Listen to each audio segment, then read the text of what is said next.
समंदर के अंदर किस तरीके से एक के बाद एक शिप, डिस्ट्रॉयर और एयरक्राफ्ट कैरियर यानी कि युद्धपोत पर अटैक हो रहा है, उसकी एक एक तस्वीर हम आपको दिखा रहे हैं। अब एक समंदर के अंदर कैसे गोते खा गया शिप, इतना जबरदस्त तरीके से यह हुआ कि जो लहरें हैं वो बहुत ऊंचाई तक आई और जो ऊपर एक हेलीकॉप्टर था जो ठीक उस शिप के ऊपर था वो भी पानी में समाते समाते बचा है। दिखाऊंगा आज आपको। का एक और गैस फील्ड धधक उठा है, इसका सीधा कांटेक्ट अमेरिका से। अमेरिका ने कि आते ये सारी चीजें क्यों हुई वो दिखाने जा रहा हूं। जरूरत थी क्योंकि कहा जा रहा है कि अगले एक हफ्ते के भीतर, न्यूयॉर्क टाइम्स की रिपोर्ट है कि एक हफ्ते के भीतर ईरान इजराइल अमेरिका युद्ध फिर छिड़ सकता है। दावा यह भी किया जा रहा है कि यूएई को अपनी बातों में ले आया है अमेरिका और यूएई का इस्तेमाल इस बार इस पूरे संघर्ष में होने जा रहा है, यानी ईरान पर ग्राउंड ऑपरेशन के लिए हो सकता है। इस बार यूएई उधर ईरान है ना, इसलिए। लेकिन ईरान ने एक बड़ी सेना में भर्ती निकाल दी। जानते हैं कितने पद थे? 10 लाख। और आ कितने गए? 1 करोड़ 10 लाख। अब 1 करोड़ 10 लाख लोगों को ट्रेनिंग कैसे दी जाए, यह ईरान के सामने परेशानी थी। तो लाइव ईरान के अलग अलग चैनल्स पर लाइव ट्रेनिंग दी जा रही है।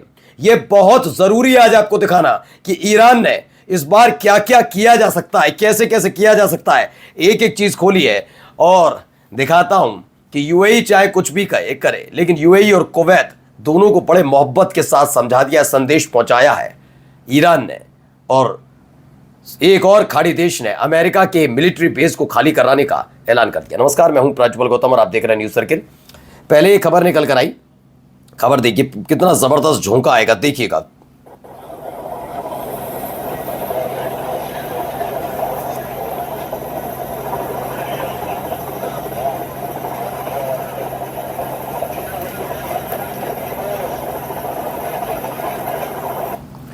ये सारी चीजें निकलकर सामने आई। The giant oil tanker that plunged into the midst of massive waves disappeared into the waters in seconds and resurfaced again। कहा जा रहा है कि एक बड़ा ऑयल टैंकर आपको नजर आया। इस ऑयल टैंकर में देख सकते हैं कि कैसे वो पूरा समुद्र में समा सा गया था। देखिए देखिए, पूरा घुस जाता है, एक बड़ी जबरदस्त लहर आती है, पूरा का पूरा ये ऑयल टैंकर गया, ऐसा लगा गया। और इतना जबरदस्त था, जो हेलीकॉप्टर ऊपर उड़ रहा था वो भी उसके जद में आ गया था। और थोड़ा और नीचे हेलीकॉप्टर होता तो ये लहरें हेलीकॉप्टर को भी साथ ले जाती। लेकिन दावा किया जा रहा है कि सब कुछ ठीक ठाक हो गया, यानी जैसे ही लहर गई थोड़ी देर बाद ये जहाज ऊपर आ गया। फिलहाल क्या नुकसान क्या क्या हुआ है ये क्लियर नहीं हो पाया है, लेकिन ये अपने आप में एक बड़ा जबरदस्त चीजें निकलकर सामने आई। आगे देखिए, एक और तस्वीर निकलकर सामने आई है। क्या कहा जा रहा है यहाँ पे देखिए पहले ये वीडियो।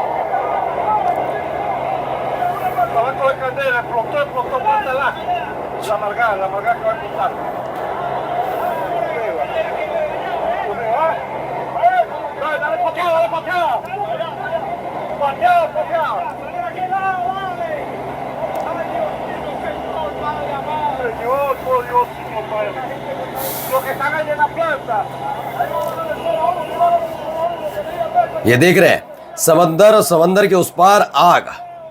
कहां ये हुआ मैं पहले आपको बता दूं। खबर निकल कर आई है, वेनेजुएलान गैस प्रोसेसिंग फैसिलिटी है। आपको पता है कि अमेरिका ने वेनेजुएला के राष्ट्रपति निकोलस मादुरो को उनके पत्नी के साथ वेनेजुएला से किडनैप किया था। गिरफ्तार करने की औकात क्यों होगी? तुम कौन होते गिरफ्तार करने वाले? हो कौन तुम? अमेरिका वेनेजुएला में घुसकर वहां से किडनैप किया था। मैंने पहले भी कहा है कि आप बड़ा देश हो या छोटा देश, ये तब तक संभव नहीं हो पाता किसी देश के लिए जब तक आपके अपने देश के लोग आपको धोखा ना दें। और यही किया गया। जो अभी नोबेल प्राइज जीता है ना जिन्होंने, वो ट्रंप की भक्त बन रही थी। वो आदमी ऐसा है कि उसने इसे अपना एक नया स्टेट घोषित कर दिया, अमेरिका में मिला लिया वेनेजुएला को, ऐलान कर रहा है वो आदमी। अब गद्दार कौन है सोचिए, स्वतंत्र देश को अपना हिस्सा बता दिया और ये सब हुआ गद्दारों की वजह से। आज देखिए वहां आग लग गई, हालात बिगड़ते नजर आ रहे हैं। अब आते हैं खबर पर। आईआरजीसी की न्यूज है, यानी कि ईरान की सेना की तरफ से जो बताया गया, इसने बताया कि भाई ऐसी चीज निकलकर सामने आई है कि 10 लाख लोगों की जरूरत है। दरअसल अब यह कहा जा रहा है यूएई का इस्तेमाल करके जो जनवरी में अमेरिका चाहता था, जनवरी में पूरा नहीं हो पाया उसका ख्वाब, वो अब जाकर पूरा हुआ है। और अब जाकर इस तरीके से उसका पूरा हुआ है कि उसे कम से कम ईरान से सटा हुआ एक देश मिल गया। उस पार भाई बीच में स्ट्रेट ऑफ हॉर्मुज ही तो है, उस पार ईरान, इस पार यूएई। तो यहाँ के जरिए वो ग्राउंड ऑपरेशन चलाने की कोशिश करेगा। स्ट्रेट ऑफ हॉर्मुज का जो नाकेबंदी है उसे तोड़ने की कोशिश कर सकता है और यूएई के तटों का, किनारों का इस्तेमाल किया जाएगा, ये क्लियर है। अब ऐसे में जब ग्राउंड ऑपरेशन का जिक्र आया तो ईरान ने कहा कि ईरान की जनता से पूछा कि 10 लाख लोगों की जरूरत है, आओगे? जैसे ही खबर आई वैसे 1 crore 10 lakh 11 million people have already signed up. 1 crore 10 lakh लोग ईरान की सेना में शामिल होकर अमेरिका या जो भी ईरान के दुश्मन देश हैं जो ग्राउंड ऑपरेशन के बारे में सोच रहे हैं उन पर हमले की, उन पर उनसे युद्ध लड़ने की तैयारी कर रहे हैं। अब ईरान के सामने एक टेंशन आ गई, बताऊं क्या? उन्होंने कहा कि एक चलिए ठीक है कि 10 लाख लोग आएंगे, हम उन्हें युद्ध के गुर सिखाएंगे, कैसे बंदूक चलती है, गोला बारूद, लेकिन 1 करोड़ 10 लाख लोगों को कैसे सिखाया जाए? तो अपने न्यूज चैनल्स पर, मतलब जो इनके अपने टेलीविजन है ना, उनका इस्तेमाल करना शुरू कर दिया। पहले जरा वीडियो देखिए क्या हो रहा है।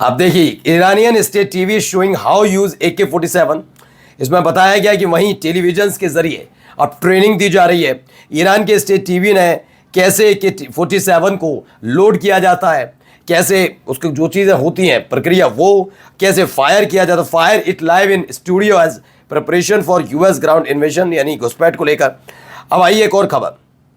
खामनेई के एडवाइजर हैं, उन्होंने यूएई और कुवैत को सीधे सीधे वार्न कर दिया, चेतावनी दे दी है। क्या है? Over hosting US basis.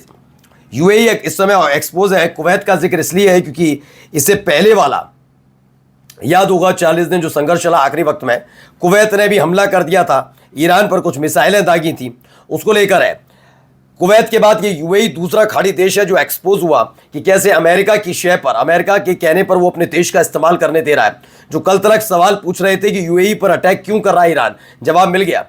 UAE पर्दे के पीछे रहकर गद्दारी कर रहा था, इसीलिए।